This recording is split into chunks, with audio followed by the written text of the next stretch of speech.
Hey everybody, thank you for joining me. You're at home with Melissa, and right now we're going to do a quick update on the fish room, the pet room. I always stutter when I say fish room because it's actually kind of a pet room now, but we're going to do a quick update of some of the things that are going on here because things are changing quickly, and I want our next video to be covering outdoors and talking about rain barrels and kind of some things to look out for if you want to set up rain barrels and things. Hopefully there'll be some helpful hints in there for you if you're interested. But meanwhile, let's go on with our fish tour. This that you're looking at right here is the Amano shrimp tank. It's only got 9 Amano shrimp in it right now, but they're really neat little critters. First of all, they really clean tanks well. I just put them in here today. They just came today. So I'm excited about that. And I just put them in, and they like moss. So I've got some Java moss and some flame moss. I also have moss ball in there, and that's all I have other than duckweed in terms of plant life or semi-plant life. They like to hide in it, and they like to pick little bits of food out of it and stuff. I know they eat the duckweed because I was watching them eat the duckweed a little earlier, and they also like to climb, so I put that climbing, it's concrete but it looks like stone. I put that there, and if you look in front of it you can see 2 pieces of rock. That's just mineral rock, and that provides calcium for them for their shells. You see the one going up there? They're really, the Amano shrimp are really active, and they're neat to look at. They're about 1 inch long, and like I said, they really help clean tanks. They also make a good food source for some larger fish, so I'm hoping that they get an established colony in here. Some things to look out for if you have them. One, you want to use probably a sponge filter like I have there instead of an over-the-back hanging filter that sucks water into it and then pours it out. The reason is these guys are little and they're delicate. They can get sucked into the filter and killed, or just the water moving so hard and coming in so fast is kind of hard on them. And this is fine, that those sponge filters will filter the water, and notice the bubbles there. It also aerates it, so that's a really nice feature, and I hope they're happy here. They seem to be. They've been eating all day and climbing all over everything, so they're having a good time. Another thing to look out for though with the shrimp is that a lot of people will tell you if they've had them that they're little escape artists. They climb, they swim, they jump, and sometimes you'll find them out of the tank, and they can even survive for a while outside of water. So if you find them, you just kind of put them back in if they're still kicking. But there's one of them there. Oh, look at how this little feet are going. And he's getting ready to eat some duckweed. So we'll leave them to their business and move on to the next tank. Now, if you've seen any of my previous fish videos, you'll recognize the fellow in the upper right corner swimming amongst the I almost said weeds, among the roots up there. That's Dr. Watson, the betta, the one with the bad fins. And we cured his infection, but I don't think his fins will ever grow back the whole way. And if it looks kind of like this tank is thrown together, the reason is that it's actually a temporary repository for some plants that are going into the larger tanks that I'm working on. So we have Dr. Watson, the blue betta, and we have a handful of little blue and red neons. Let's get you an up close view of them because they're kind of nifty. Those are the neons. Try not to show too much of the mess behind them because things are under construction. There we go. Cute little guys. Also in this tank we have a couple of ghost shrimp. They're hard to see, but there is one right next to that piece of wood there. You see that little blob? That is a ghost shrimp. And they always look to me like they have a broken back because they have a point in their back. But the cool thing about them is that they're see-through, so you can see what they eat in their stomach. And I like doing that. The only plants that really belong to this tank are the Anubias there in the back, a couple of moss balls, a little bit of Java moss there. And check it out, in with the plants that I got, we got ourselves a little snail. I don't know why I can't get this to focus better, but there's the snail. Hello, Watson. He's a pretty boy. But, okay, yeah, I'm prejudiced because I love him. Okay, this plant here sticking out of the top of the tank, as you can see, this is a philodendron, just your normal house plant, those viney things. Philodendron, almost everybody has them. They're great because, first of all, they filter out toxins out of your air, and if you stick them in a tank, they filter nitrates out of the water. Of course, you know, you're still going to need a filter system and things, but they help filter nitrates out of the water, keeping your fish happy and healthy. And basically, philodendrons, you can cut them anywhere along the vine. Here, I took one vine and cut it into a whole bunch of pieces and stuck the pieces into the water. When you do that, the only thing you have to do is remove the leaves from the part that's beneath the water line, and it'll grow more roots, new roots, and it'll do fine, and it'll help oxygenate the water, clean the water, and it's still doing what it did for you, cleaning the air, and it kind of looks nifty sticking out of the tank like that. So I have that there, and I'll probably be putting a lot of philodendrons. See the duckweed? There's duckweed on the glass, but it's everywhere. I have duckweed all over the place. But yeah, so that's that tank, and we'll move on to the next one. This is another tank that's full of a lot of plants that are not really belonging to this tank. Some of them are, but some aren't. We've got the moss balls and anubias. We have the hair grass there. We've got flame moss. I think there's some Java moss in there. I don't know what else in terms of plants, but the fish I'm really pleased with. He's he's in there playing in the moss. Peekaboo. See this guy? Do you know what he is? He is a wild-caught bluegill. He's a baby. They get really big. I mean, not really big. They get like, I don't know, 8 inches long, something like that.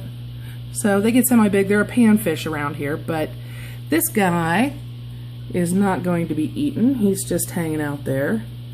He doesn't seem to like me having the camera by him, but anyway, he's pretty. And this is only a temporary tank for him and for the plants. He's going to go into a 55-gallon along with some buddies once I get the floor reinforced. So, and I'm doing that just with scrap lumber for the most part. Oh, look at the baby. Yeah, he does not like this camera. But anyway, now we'll move on to the other one.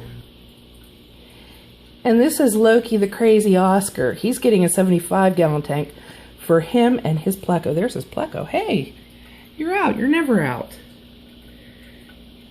He's just eating some stuff off the rock. Happy as can be. And then there's Loki. He's my baby. I love this fish. Just love him. He's such a wild child. These are his toys. Well, he can't move the rocks, but he can move the moss balls, and all this stuff will be going with him into a 75-gallon tank. But here I'm running both a little sponge filter and an over the back filter, and the reason I'm doing that is just because this is a small tank with this little guy in it. It's too small for him, and I know that, but like I said, guys, he's moving, and so that helps keep it cleaner and things like that. But look at him. He's just beautiful, isn't he? Just a beautiful fish. And he likes, if you're wondering why I have that bare spot, if you're wondering why I have that bare spot down at the bottom of the tank, that's just because he likes it. These are really intelligent fish, and they like to play and explore and everything, and he likes to check out that bare spot every now and then, so I try to make sure to keep it there for him. And if you'll notice, look at that amount of space. Huge amount of space I left at the top of the tank. And the reason I did that is because he's a jumper. And he doesn't jump just for fun. You know, he's pretty good about just kind of hanging out in this tank, having a good time. Except when it comes to feeding time. And here I am close to his tank, so he thinks feeding time should be now. But, because he wants fed all the time. It's an Oscar thing. But he would like to, sorry about that, I got distracted watching the fish, I'm so sorry. But anyway, He jumped this morning when I went to feed him and actually cleared the top of the tank. He was up higher than the top of the tank at his highest part of the jump. And so, yeah, that's why I have the water down low. And in fact, right now, I've got a lid on it, which is just to protect the little guy. So that's Loki's tank. That's his name. And we'll move on to the next one. Okay, this tank belongs to Sherlock Holmes, the red betta, and his friends, the 4 goldfish. Also living with them are 7 or 8 ghost shrimp and 2 plecos. Eventually everybody's going to outgrow this tank, but see the duckweed at the top of the tank? Goldfish love to eat duckweed, so I usually kind of give them a handful of it each day. And they really like it, and they chow down. Look at them, they want me to feed them. I fed them, I swear. I'm not starving my fish. But as you can see, there's a ghost shrimp right on the heater. See if you can see him. Can you see that fella there?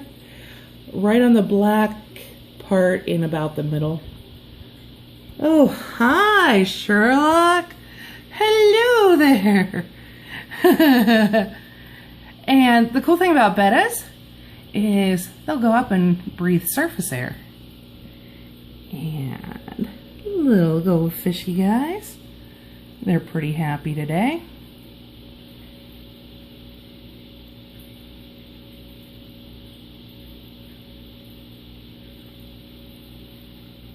Now we'll move on to the very last tank for our tour of the day. Okay, and here we have another betta. This is the last one. Of course, this is Moriarty. So we have Dr. Watson, the light blue, Sherlock Holmes, the red, and Moriarty, the purple. And this glare is just making me a little crazy.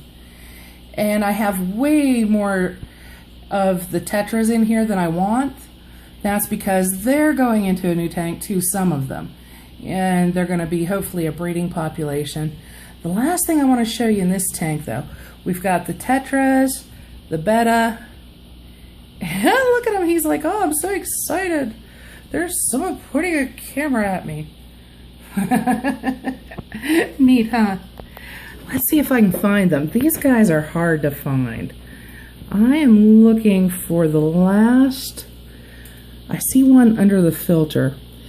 We have some Corydoras in here now. They're the ones that are clean in the place. Oh, there's my reflection. That was pretty. Let's see if you can see him well.